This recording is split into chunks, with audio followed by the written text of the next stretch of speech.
Alright, this is a Haro forum bike check.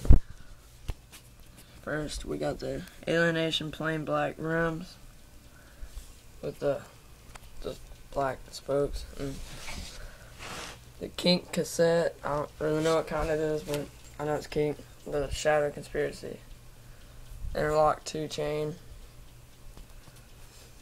And we got the Specialized compound dirt street tire.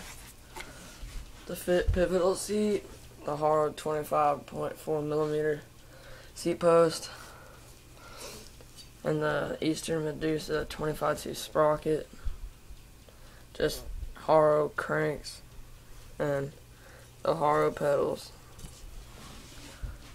We got the Odyssey slic kable, and in the front we got the Alienation plain black rim with the Maxxis M-tread front tire, and we got the kink bold stem with the kink white alpha bars, and the Odyssey monolever, the small one, and the black label bar ends with just generic grips.